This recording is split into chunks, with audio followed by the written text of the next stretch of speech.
probably the consummate person who's the most optimistic. I'm amazed at sort of the excitement in the community in terms of projects that we thought might be put off because of COVID, store openings, expansions. And I'll start to the more southern part of the city, which is down on Central Street at where the Registry of Motor Vehicles is. We have probably 4 projects that we thought, new projects, of course. Process Cooling built their new facility, their home office, and expanded under one roof last year.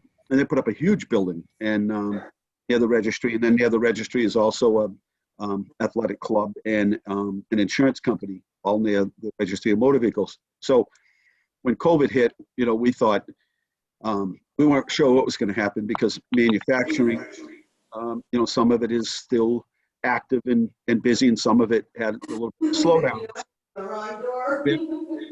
We have a number of we have probably 4 new projects just in that one industrial park that we should see open in the next year or so. And one of them is really exciting. They're doing manufacturing of medical devices, and so that's really exciting. But all of them are really exciting because most of them are local. They originated here, and they're businesses that are expanding. So that's exciting. So that takes care of that part. As you know, the city of Leominster, growth in the city of Leominster in the 80s was pretty much viewed as being out of control. And we were doing between 500 and some years 800 building permits in that one year. And I think for the most part, the schools were overcrowded. And what people were seeing on a regular basis was, farms that were around for 1 billion years getting redeveloped to, getting redeveloped as subdivisions. And that's fine, and you see that typically everywhere. Every once in a while, there's a family that either retires or the parents pass away and the kids don't want to run the farm anymore, and they end up, selling the property, and it's a subdivision. In the 80s, it just seemed to have happened overnight. And I think that, at least when I was campaigning, the feeling was the city's growing too fast. We're losing all these farms. The schools are overcrowded. The infrastructure's overtaxed. And is this really a way, is this really how we want to see the city grow? So we took a little bit of a different spin. We built schools, and we bought up a lot of the land. We bought up a lot of the land for a number of reasons. Some of it abutted our watershed properties, and that was critical for the preservation and the quality of our drinking water. Some of it was land that was contiguous to other pieces of land that were water protection. So we purchased those. And then we purchased things like Shoalin Farm. And so Shoalin Farms was going to be was again, the parents had passed away. Kids don't live around here anymore. And, they wanted to get ready to kind of probate estate it. And we jumped into the mix, and we ended up purchasing the property. But we did for a number of reasons. It was one of the ones that had like a 3-for-1. It abutted our reservoir. It was a beautiful piece of land, a special piece of land. The last operating orchard in the city where Johnny Appleseed was born. And it was, as I said, a special piece of land that had a beautiful view. And so for all of those reasons, and so that we could continue with our growth management plan and not overgrow, it fit all the right parameters and all the right areas to purchase that property. So we worked with the owners. We had a number of grants that we applied for. We did some private fundraising, and we ended up purchasing that property. And so that has been a huge success. And little did we know, in the middle of COVID, people would want to be outside. They want to be hiking. They would want to do some things with the family that there were very few things that they could do. But one thing they could do was come and pick apples, and it was outdoors, and distancing was not an issue. And so Shoalin Farms has a bit of a rebirth in the sense that people who lived here or lived in the area never knew about it or never had time to go visit it, now have had the time and fell in love with the place. And so if you were to leave the southern part of the city in Sterling side of Leominster, right where Shoalin is, we have purchased all of the land between there and Route 31 and into the Leominster State Forest. And I don't mean a tract of land that's 20 feet wide. I mean acres of land, thousands of acres of land that we've purchased to add into what we already owned. That is probably one of the biggest, swatches of land that is in the state.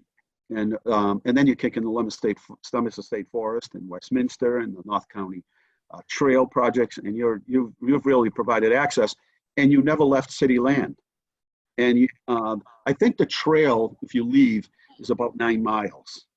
And so all of that land in between, we own. So we're able to control growth. And there aren't many building lots left here in the city of Leominster.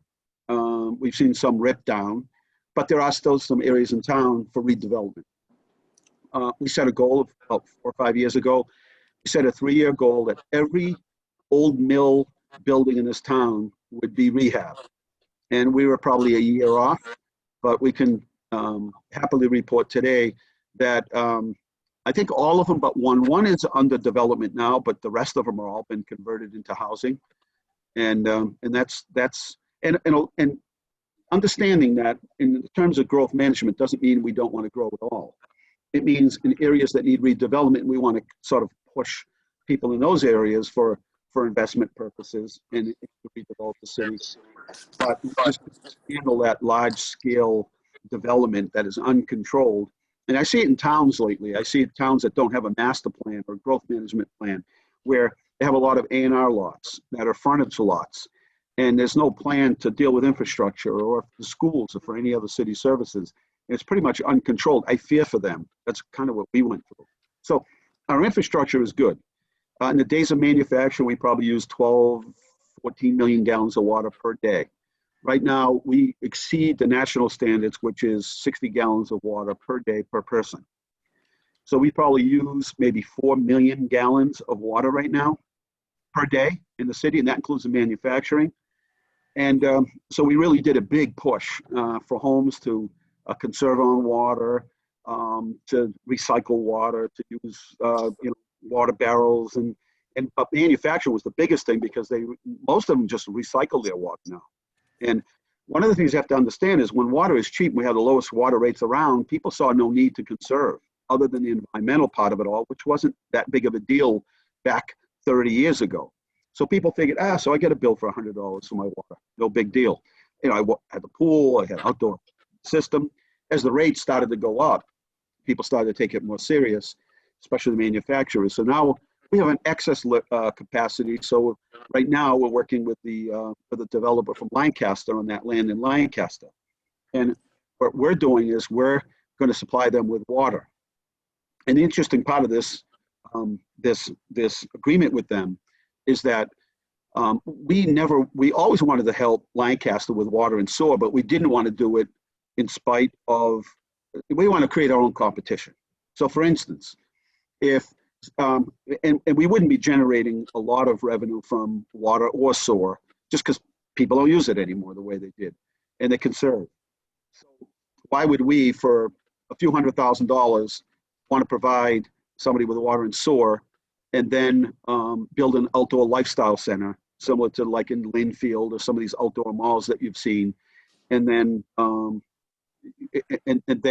have our mall close, or a lot of the strip malls or the other malls that we have here, the outdoor lifestyle centers, because of a more modern center that takes a lot of the other businesses from Leominster. Why would we want to do that, lose the tax revenue, and create such unsustainable or inconsistent environment here where you have vacancies? So on one end you gain, on the other end you lose, and you lose substantially.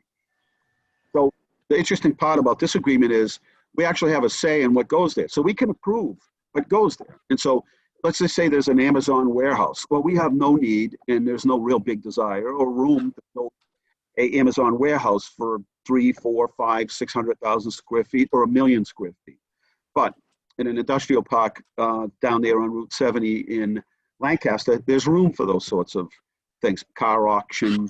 So we'll actually have a say as to what goes in there. And then even on the resale end, if they would resell it and do something else with it, we'd actually have a say in whether or not we'd approve the resale of it. And again, the whole idea is not to provide, for instance, we would want hotels in Leominster. That is a good use. We have room for hotels. We wouldn't want to see them build 3 hotels and we pick up a couple $100,000 in water fees, but those hotels that could have come to Leominster and now end up in Lancaster. So we don't want to be our own competition. So this group has been excellent working with us. I'm hoping it'll pass the city council. It's in front of them now. But there are a number of projects that are proposed for that area in Lancaster. And again, it'll provide a lot of jobs, but it won't provide competition to what we're already doing here. It will be in addition to. So having said that, it sounds like a great partnership, much better than, you know, the ones that we've crafted in the past with the town of Lancaster. Didn't seem to, you know, fulfill their appetite. And this one does. And it's exciting. It's really big news for this area because it'll provide a lot of jobs in that area. There are hundreds of acres of land down there on Route 70 and then Lancaster Road. And so this is pretty exciting. But we haven't lost, we had a couple of but those businesses that really catered towards proms and weddings and that sort of thing. We lost a really good customer up there at Kmart in the plaza up there at Twin City. She originated from Westminster, did a great job, had a great reputation. But again, in this environment of you know, backyard weddings and just people just eloping and saying, hey, let's go to the beach and get married. And it really had a major effect on their business. And then one downtown, and she was getting ready for retirement, but still she catered to a lot of the Latino weddings and special events and proms. And she just decided to retire early. Other than that, it's on the other end, it's been really exciting.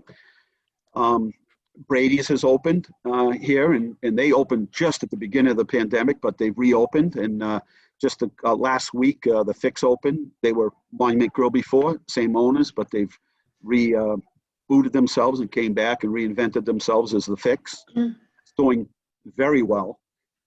Right now, they're like, you better call for a reservation. They actually had at lunchtime the other day, they were at maximum capacity. So they're doing very well. Now, the neat part about the Fixes, they built during COVID. So they built so they could do takeout. They built so the tables are spaced out. They built so that there's almost partitions between each booth, and it's comfortable.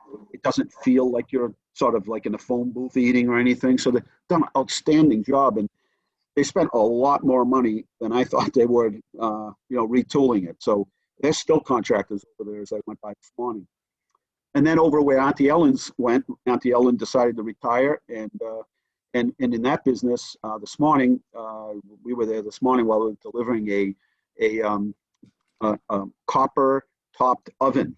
And it looks like one of those pizza ovens, but it's much bigger. And he's going to do most of his cooking out of that, not just for pizza, but for everything. He was the head chef at the Mountain Barn, and decided to fulfill his lifelong dream, which is to own his own restaurant. So he'll be going in there. They completely gutted Auntie Ellen's. They're putting new ventilation systems in, new hoods for cooking, new refrigeration, new ovens, everything. And there'll be new. There'll be two big front doors in the front business on the Central Street side, and they'll be able to open them during nice weather. And it's like eating outdoors, good for ventilation.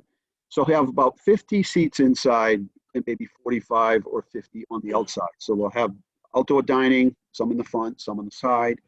And so that's exciting. And that's in the middle of COVID, as I said, things haven't turned the other way and people closing, but in fact, expanding their ideas and some new ideas. And then over at where Mezcal was, which is owned by the same people that own Monument Grill and the, keep calling it Monument Grill, but Ryan Time. They have till the end of the year, and then maybe some on their license and with their agreement with the property owner. But the property owner's already started in there, and they've started with demolition inside. So they have, as I heard this morning, about 3 different formats of restaurants that'll go into that space. So by spring, that should be open and up and running. There'll be an outdoor fire pit, an outdoor area for a tent area where they could sit outside. It'll be heated as well. So all of that. Over on the other side of the square, on the Main Street side, very soon will be a new cheese shop. They'll be at 43 Main Street. They'll be opening soon. He's got all the state and local permits. So he'll be opening. And then next door to him is a local accountant whose lifelong passion was to own a vinyl record store. And they'll be opening after the first of the year, and they'll do vinyl records. And also instruments. They'll sell new and used and refurbished musical instruments. So that kind of fills up that side. So all we have really on that whole section is one empty, and that's temporary because something's going there as well that I can't speak to today. But so for all of downtown, I think the only thing that will be empty at this particular point will be the old, let's see, I'm trying to think of which building it will be. If it's the old Enterprise building, it would be the old Enterprise building. And I understand there are some people interested in that as well. And that would actually complete us with 100% occupancy downtown. And then Vinnie Campobasso purchased the TD building downtown. And now they kept the TD branch open at all times. But the other side of the building, which housed all the office space, they were always changing their plans. They weren't really sure what, in the middle of the recession, they were going to do with the building. At times, they wanted to sell the building and then lease back their branch part. Other times, they were going to tear the office space down to create more parking. So each time we had tenants for them, they were like, well, we're not sure. We might need the space. We might move another division of TD here. Anyway, they ended up selling it and then leasing back the space. And then Vinnie Campobasso has been great. I think he's got half of that space filled. And so that's good. So that building, that whole side sat empty for a whole long time. And so he's got a number of different tenants in there. And there's some great landscape in there. And so the whole thing's really kicking in. And as I said, surprisingly, in the middle of COVID, the mall owners, I don't know how much you know about the mall owners, but it's a Hull Group property they purchased before COVID. They had a sense that Sears probably would make it, but they didn't know about Macy's. So Macy's was a little bit of a surprise. The Hull Group owns malls throughout the country. They are debt-free, so 100% cash purchases. They're a good group to work with. Their primary focus right now is to focus on the existing tenants that they have there. And while maybe, Macy's was a surprise. They did well there. And it was a surprise to us that they closed that store. The lease was very inexpensive for square foot cost. They were actually talking about expansion into that building. And anyway, they at last minute decided that they were, they weren't going to, that they were just going to let their lease expire. But for places like Old Navy and Burlington and Panera Bread and some of the other businesses, JCPenney's performing very well there. For them, they're going to concentrate on that side of the mall and really concentrate on keeping those customers happy, keeping the inside and the outside of the mall clean, keeping it looking as though it's full, keeping it lively. And in the meantime, they're courting new tenants for the building. And then they have a number of different options down there. We talked to them about housing. And yeah, Panera is packed. It's one of the, if I told you what they gross per square foot, you would be looking for a location for Panera. It's one of the best performing Panera breads that they have in the whole company. It is amazing when it's absolutely incredible. Now they're going to be looking at some point. Their new format is to go to an outdoor where they can have drive up. They can serve their customers through drive up. So they'll be making some changes, but I don't expect they'll go too far based on the numbers that they're doing down there. So, but the owners have a number of options. They don't do a whole lot of housing. They have partnered with other people in their malls to do housing.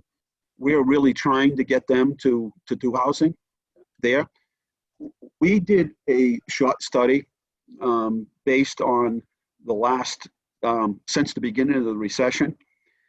And we estimate that we are around, now this could be 700, 800, it could be 1,200, but we're basically 1,000 units short on housing. And I mean, I mean upper end of what we call market rate housing and higher, just in that category. And I'm not talking about elderly, senior housing, low to moderate, I'm talking just in that one area. And I mean, projects similar to, say, Peter Ovenzi's projects at over on Central Street, at Brooks Pond, projects like that, garden style apartments, condominium kind of projects. We're about 1,000 units short right now. And these are for professional people that have moved into the area, might work in the healthcare system, might have got brought in for one of the manufacturers here in the city. And so we estimate, and that is obviously the reason for some of the higher rents, even on the French Hill area. And so they've got room there. They could expand. There's other room to build. So we're having discussions with them about that possibility.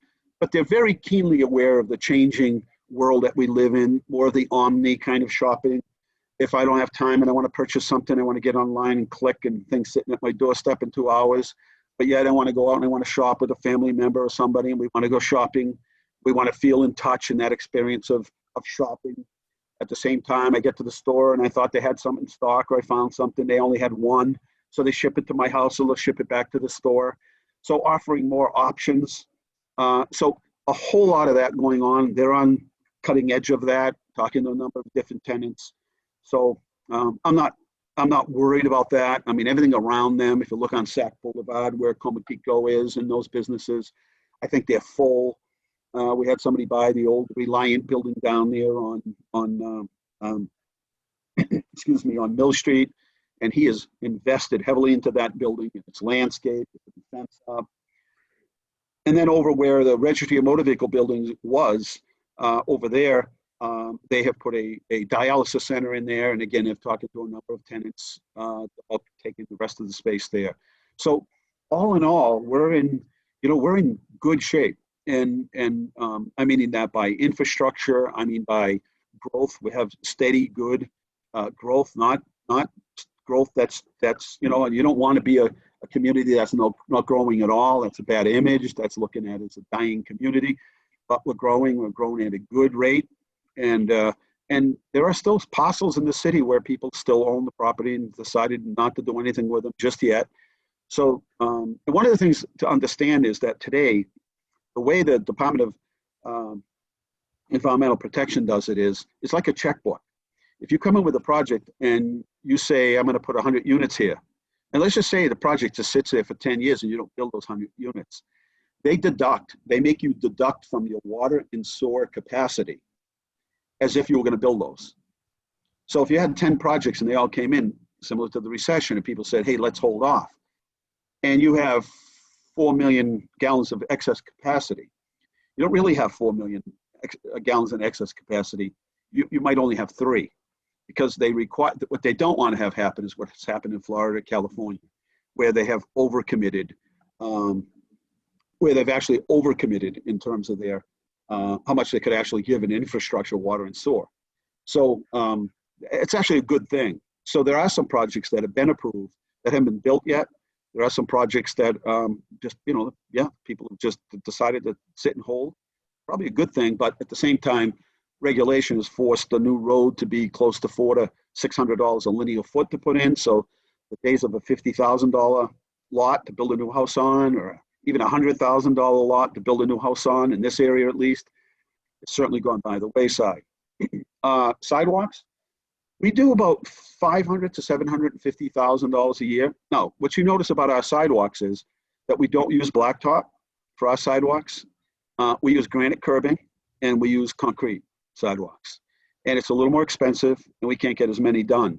But the longevity, for instance, Grove Ave, we paved Grove Ave. We did a total reclamation, which means we didn't just take an inch off the street, grind off an inch or two. We went all the way down, 1.5 feet, tore up all the old streets that were underneath it, tore up everything, put new material, put a good base, put a good middle level, and a good topping. We did the sidewalks with granite curbing and concrete. It lasted us, now the typical life expectancy is between 7 and maybe 10 years you can get. We got 21 years out of Grove Ave. And even then, it wasn't that bad. It was mostly people that had added new connections. They needed a new gas line, the water line broke, and so there were the lateral connections to the property. And that's really was the big problem. But the sidewalks are in good shape. And so this year we went in and we did it again. But that's unheard of in the industry. So today we do a better product that will be more sustainable. We can't do as many streets. But next year in the spring, we'll do parts of Merrimack, we'll do Pleasant Street. We did all the areas around the schools this year. Our grant administrator, Wendy Weeks, we were able to get $1 million. And so that whole Viscaloid Ave area is going to get new sidewalks in front of the Francis Drake School. And all of Viscaloid Ave will be redone. It'll be more centered around walking and those pedestrians that go to and from school, to and from work. And so that's big. Now, bigger projects, $5 million project on Route 13. That will add lights. That'll tie in all those lights to what we call the closed loop system. And all of those lights will work together from Wyman's all the way to the State Police Barracks. That project has already been awarded, and it started actually. They're working down by the State Police Barracks. And they'll work little projects like drainage here and there, and they'll work till the weather stops them from it. Then they'll hit big time in the spring. It required some eminent domain. It's going to change some configurations around there. It'll add lights to where the National Guard Armory is. If you're ever trying to get out there, forget it. It could sit there forever. And so that's a $5 million investment. They're going to spend, I think it was like $8 million in front of that area, in front of Water Tower Plaza. And that'll all be done over from the Sunoco station, what we used to call Hamilton and North Main, all the way over to that area around Doyle Field in front of the hospital. That'll all be changed around, everything. You know how it doesn't align up when you get to Water Tower Plaza coming out by CVS? You're almost in a head-on collision over there.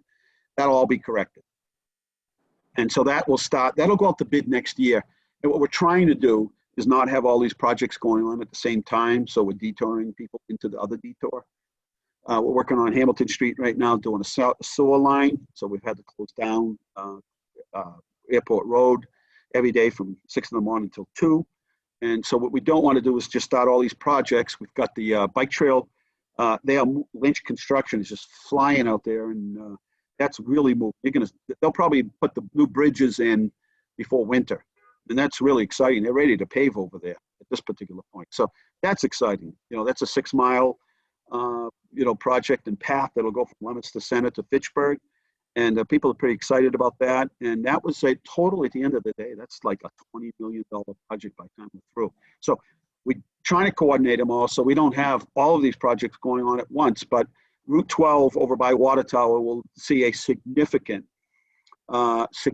increase in traffic mitigation for those areas. And then on the Route 12 going south down where El Camino is, 556 Central Street, Fallbrook Condominiums, Chapman Place, that is a $9 million to $10 million project, and that'll start from the Sterling line, go all the way down to about Marguerite Ave, which is around Christina's, and that'll get full reclamation of the roadway, sidewalks. That whole area will be done over. But again, we're trying to space them out so each project's a 2-year project. That's how much time they give them. They don't usually take that long. Lately, they want to get in, get out, move on to the next project. But they give them about 24 months to do the project.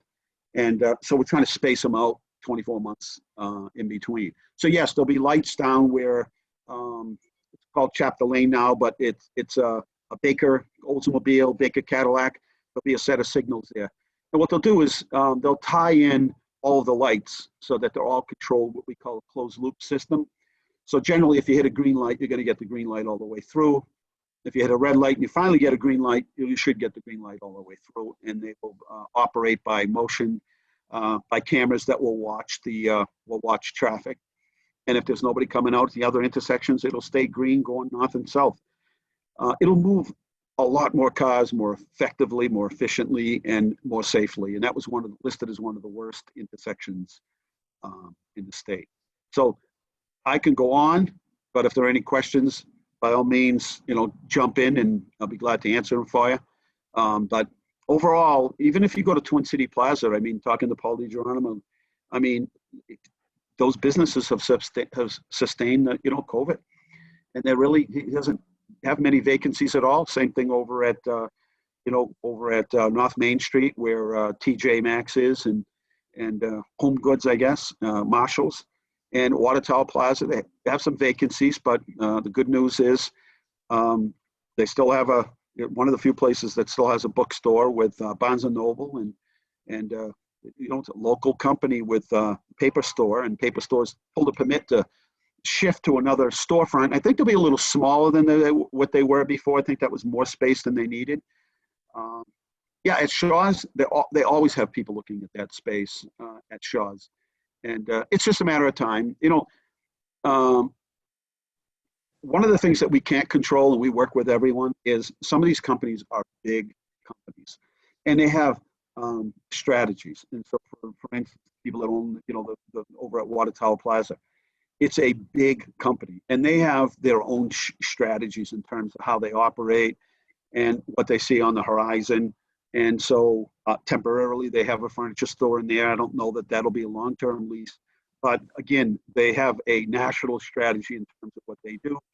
But they are, they just did a lot of work in there to provide sidewalks and broke up the parking lot, so it's a little safer in there. So yeah, dealing with them, we're here, we know them all on a first name basis, but we can't control the per square foot cost. We can't control the leasing, and we can't. There's some terms that we can't control, and so but we do the best we can. On the backside of Foster Tech, there are two businesses that we help bring to this area. One is a utility supply company, and the other one is a yogurt factory. They actually produce yogurt, and their claim to fame is that their yogurt's better than everybody else's, more enzymes, whatever it might be. It's a recipe from India, and I just saw they just applied for more expansion inside their operation. So they started with a few machines, but they employ quite a few people. So a lot of, even in the manufacturing space here in town, is pretty much chock full at this particular point. For there are very few buildings on the market, and every day there are it's endless the amount of people that come through the door every day with a new project. Some end up coming, some are put on hold, and we had a national franchise, and they just said the per foot cost for construction in New England was just too high. I remember IHOP was here, and they had everything. The deal was signed, sealed, delivered, everything was all set. In the last minute, they just said, you know what, our cost is just too high in New England right now, so we're holding off on any expansion here. Our biggest challenges right now is probably COVID fatigue. The elderly have been hunkered down since February and haven't seen many of them, and I think they're just getting, depressed, and they've been inside, and they've been, told, hey, it's coming to an end, and they haven't seen the end, and family members are trying to protect them. Our senior center was a very active place, and we've got a few activities, but not many. The library has pretty much been in lockdown, although they're starting to open up now. And for a lot of the, senior community, that was a big deal for them. That was a lot of big part of their social interaction and their social life, and keeps them busy and healthy. So the big concern now continues to be COVID, and almost everything's open now, and you see the numbers going up, and we do a lot of testing. We'll be doing more testing. So that seems to be the concern. We're just getting kids back to school, phasing it in, and we're hoping that we can see the numbers start to turn the other way. That's the big concern, is that younger people, the average age of those getting COVID right now are under 38, and mostly don't have any symptoms. So they're why would you go get tested if you don't have any symptoms? Unless somebody calls you and says you've been exposed to somebody, you need to get up and get tested. That's usually how how they find out. So that right now, COVID continues to be our biggest challenge.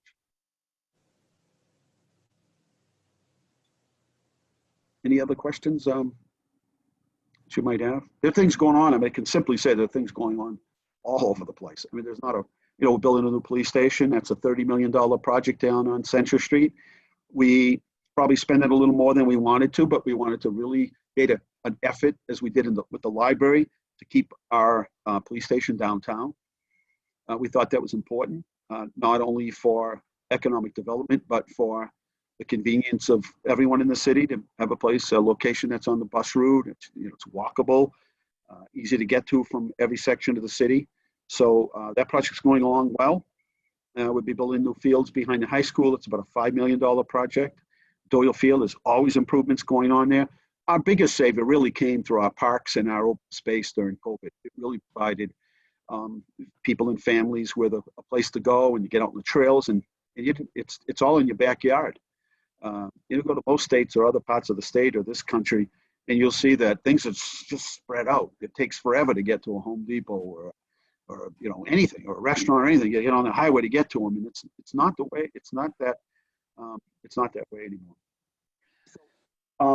On events, we've had some events on a smaller scale, and on the larger ones like the Summer Stroll and Beer Fest and Kids Day and Ladies Night Out and Cannoli Fest, those are bigger events that we had to cancel. But there are some things that we did and we'll continue to do. And so we're really pushing Shop Local Day, which is November 28th, Saturday after Thanksgiving.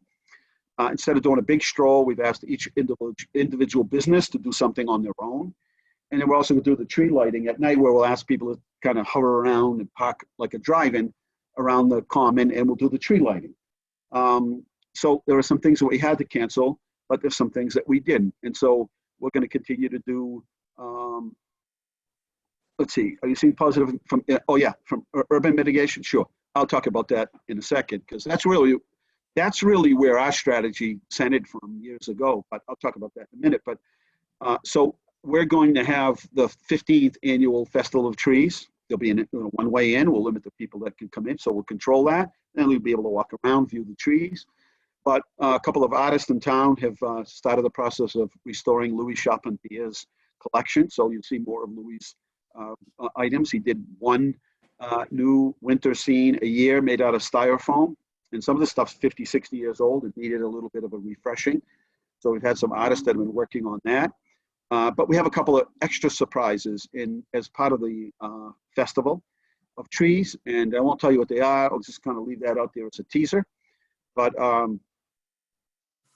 so there are things that we're going to continue to do. And what's really worked well is during Easter and then during Halloween, we ask businesses and homeowners, families who are decorating. First, we ask them to decorate, and second, we ask them to let us know. Then we put a giant map together, and you can download it on your phone or on your iPad, whatever you might have as an electronic device. And then you can travel around the city. It takes more than a day, I can tell you that, and travel around the city and view all the different displays that are here. Now, this year we're doing an event over at Carter Park where it's free. You'll be able to walk. There'll be a walking track, and all around it will be holiday displays. So we're really pushing, shop local, and we're pushing the whole, Festival of Trees and some things that you could do safely in the community. Now, on the urban part, I'm glad you brought that up. That's a very good question. So years ago, we kind of changed a little bit on our strategy. I think, the sounding board was everything was being sort of concentrated on big cities. So everything was happening around the metropolitan Boston area, the Seaport, all that area. And so knowing Boston as well as I do, I also sit on as a director of the at MassDOT, which under the auspices of MassDOT, Registry of Motor Vehicles, MBTA, all the highway system, Mass Aeronautics, and there's one more out there that I don't remember, but it's one of the other agencies that are out there.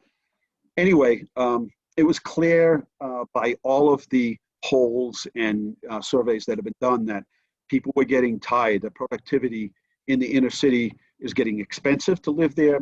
You couldn't find a parking spot, couldn't rely on public transportation. And if you did choose to take a car into the city, it was expensive to park your car, but it was becoming a 2-hour ride into and out of Boston metropolitan. And that was beginning to wear on people. It was beginning to wear on businesses. And our strategy was there are segments of the business, if it's medical or research, that need to happen in the core of Boston, in Cambridge, in Somerville, in Boston, wherever it might be. Think about some of the businesses. And so for those that are heavily into research and need to be near the universities, well, it's a natural for them to be close by. But there are many components similar to Bristol Squibb that is in Devons. Bristol Myers Squibb is in Devons, but they also now have a presence in Cambridge because they need to be there. But there are segments of the business that do not have to be in the inner city anymore. And so what we bet on that. We bet on the fact that people would tire out for the 2-hour commute and that people would want to start to move west. Well, COVID just kind of fast forwarded all of that. um, think about it. And my family's from the North End. I've eaten at almost every restaurant there. But just think of the square foot layout that they have. You were shoulder to shoulder with them before COVID. How do you continue to be profitable when you have an environment where you're going to have to be at half the capacity or a third at half the capacity when the business model was set up to have everyone shoulder to shoulder, every chair. I mean, you couldn't even get up to go to the bathroom if you needed to. That's how tight it was. And so, while we see businesses closing there, businesses are opening here. So we do see that migration here. But what I see even before COVID was that strategically Leominster, for a lot of families, was the middle ground for somebody that might work in Nashua or New Hampshire, and somebody that might work in Worcester, Boston, or in, say, Framingham, or somewhere around Natick. And so that they looked and said, started doing their research. How are the schools? As I say, any neighborhood in Leominster is like living in the next town over, but you have all the amenities of a city. And that seems to be what is bringing people to this area. They're continuing to move in. I think as real estate brokers and agents and professionals, you probably see that on a daily basis. And so we have seen that migration from the east to the west. But so we really gambled on this and said, we're really going to kind of throw the dice here, but we're really going to build our energies around exactly that. If you want to live somewhere where you have a orchard up the street, good schools, lots of space, and you can jump on a train if you need to, and oh, by the way, more and more of the businesses are moving out in this direction. This is the place, and we bet on it, and COVID just helped us. A few minutes on the school system, and yeah, I mean, anytime anybody makes it big in this world, and they came from Leominster, always talk about the great education system that we have, and that continues on. And there's always more, obviously, that you can do, or better things that you can do. But remember, Leominster is very, economically very, very diverse, and so you still have people that work in the old mills that are still alive, still live in their own home, and struggle when it comes to paying taxes, insurance, and water and sewer bills and all of that, but they want to remain in their homes. So when it comes to the economic side of it all, we haven't done an override, we haven't done a debt exclusion, but we built new schools, built a new police station. We've done all our projects without any debt exclusions or overrides. And so we keep it affordable for everybody, because it is such, even ethnically, it's so diverse. And we really want to keep it that way. We've really tried to help them as much as we could. We've purchased computers for every kid in the school system. We just allocated $2.4 million from city funds, it was supposed to be using COVID funds over to the school department to help them out. The COVID is certainly a challenge for them. But all in all, I mean, looking at it where we are at the time we're doing it, and looking back at our strategies, where we sort of bet on, the areas that we built, we've done okay. And I'm not just saying that as the mayor, but I think overall, we spend a lot of time listening and overhearing people's conversations and visiting sites where people don't like us, to hear, what they're talking about, to see, if there's valid points there, things that we can improve on. And, we'll continue on in that effort. And I think, the area of growth right now is these big warehouses for the Amazons and all them. Very difficult for us. There aren't pieces of land that we're willing to give up, because we have so many smaller manufacturers that are 50 to 75,000 square feet who are looking to expand or to build a new operation. And for us, the big boxes like that don't employ so many people, but the jobs that come with some of the expansions of some of the businesses that we have are better paying jobs and employ people locally. And so we're going to continue on with that as a strategy. I need a drink. Just kidding. But any other questions? Anything you're seeing out there that you can help me with? I'd certainly value your opinion on some of the things that you see day to day. Interest rates are low, that's good. Rents are high, even on French Hill, it could be $1,200, $1,300. You see a lot of people buying two families, and completely ripping them out and then selling them for over 300 something thousand right on French Hill. Every day somebody says, how much did somebody pay for that property on Mechanic Street? How much?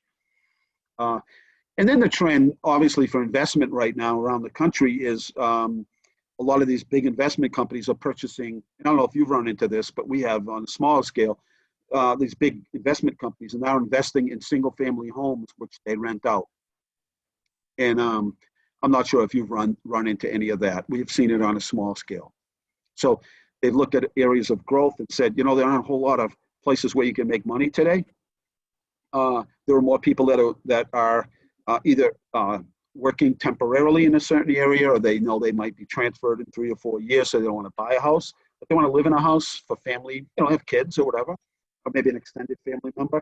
So they don't want to buy the house and worry about all that. So they rent a home.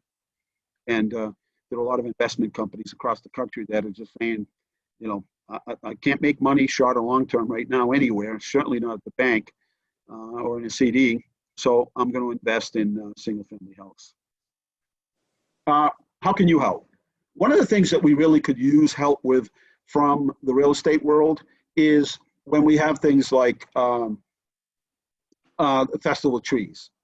And when we do a lot of these community things, because I think when we, as I said, we gambled on these events. We started with one, and now we have like so many events, unthinkable things, the Flamingo Fest. I mean, it just goes on and on, but they really do bring people to the community. And when people are thinking about coming to the community and they hear about the things that go on in town, just look, I mean, every day we get positive comments about how beautiful downtown looks and all the flowers and landscaping, the lights and everything. A lot of that is through, we raise through, private companies. And that's the area we could use some help, like the Festival of Trees. If the realtors got together and help us sponsor things. And I know individual groups might want to do, food for the homeless or whatever, and that's great. And we always have companies and businesses that do that. But one area that I think is a direct connection, a direct link to what you do is, and a thing that helps sell is, our beautification and some of the projects that we work on. That's one area. And then there was just a comment. I don't know if I can still get it. Let's see, here's the last one. Housing production ADUs support the small local multi-unit property owners. Dean Mazzarella? Yes. Hey, how are you? And I apologize, I can talk a lot faster than I can type. That's okay, go ahead. Hey, and thank you so much for the call today. I just wanted to mention that to you because that was something that we're seeing, especially with such severe housing shortage right now.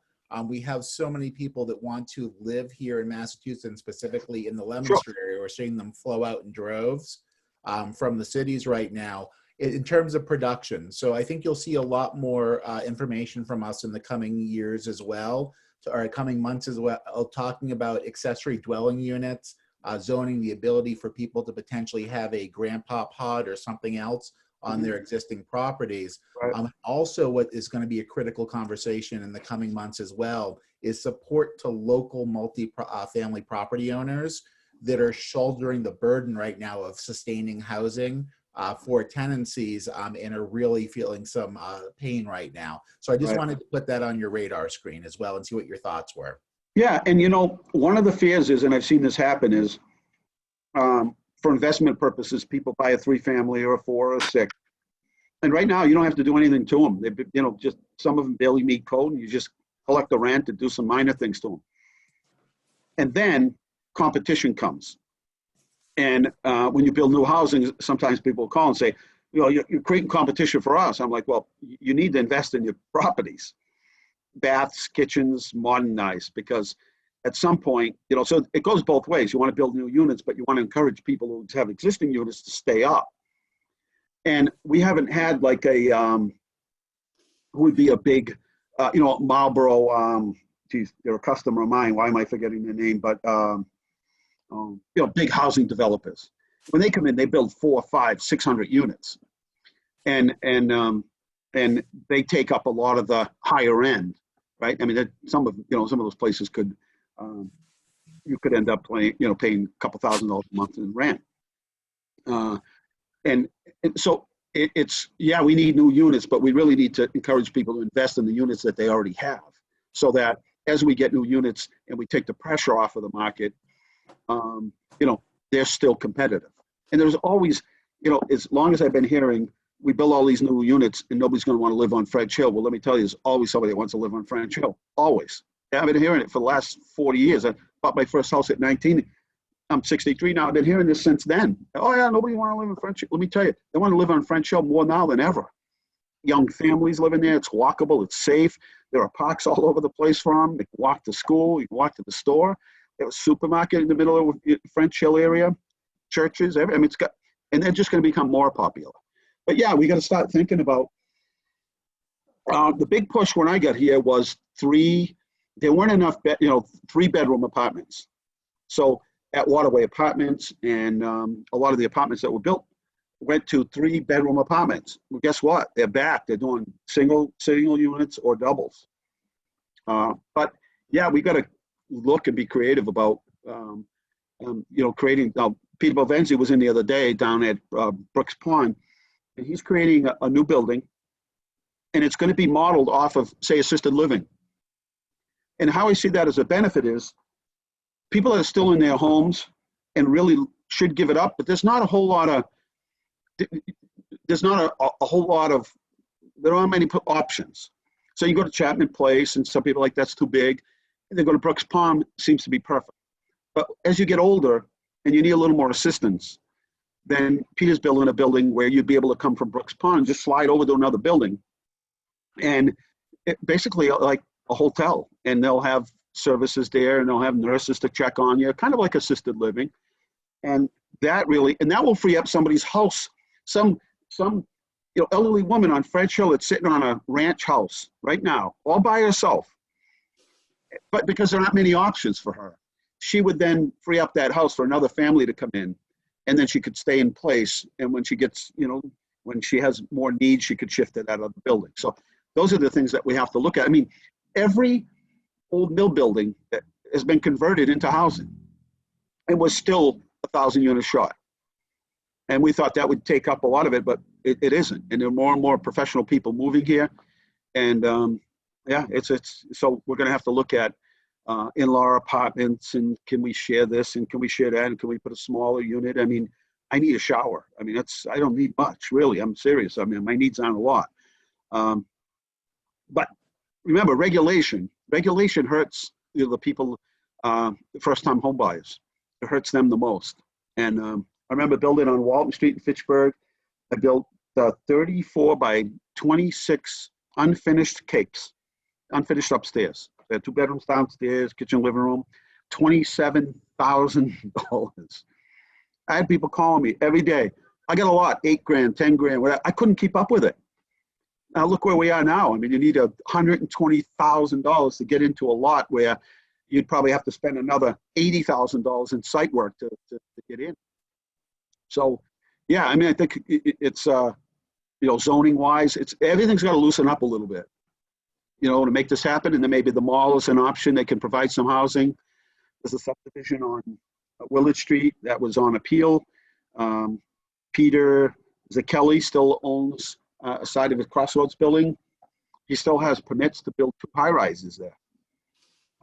So there are still things there's some lots behind Target that are still available for housing. But I think regulation sometimes makes it unaffordable for these people to move forward. So yeah, I agree. Let's see. Any other questions? Thank you for your thoughts on that. I truly appreciate it, Mayor. Yeah, no, I have to keep my fingers crossed because we've really been blessed here. Everything's gone well. The downtown it's really hopping, and there's more to come. And most of the office space, we didn't lose many tenants in terms of the office space. We weren't offices that had 100 people in them, so they weren't worried too much about the COVID thing. Although some people work from home and did a combination of the two. But all in all, we're doing okay. We're fingers crossed and feeling blessed at this particular point. So things are good. Mayor Dean, we want to thank you so much for your time today. We're almost at the hour. It's so exciting to hear everything that's gone on. And as I stated before, there's many silver linings that have come out of COVID, and that's what we have to keep looking for and staying positive with. Does anyone else have any other questions? Seeing none. Sure. Thank you so much. Very welcome. Anytime. We could do this quarterly, anytime. And the biggest thing is, someday in person, because it's the hardest thing not to see people. I mean, it's nice to see people. I do Zoom meetings all day, but Yep. it's different, when you're in the presence of people and you get a better feel. So, but in the meantime, shop local and visit our restaurants and keep the engine moving. Okay, well, thank you so much. Take care. Bye, everyone. Have a great day. Thank you, Laura. Great job.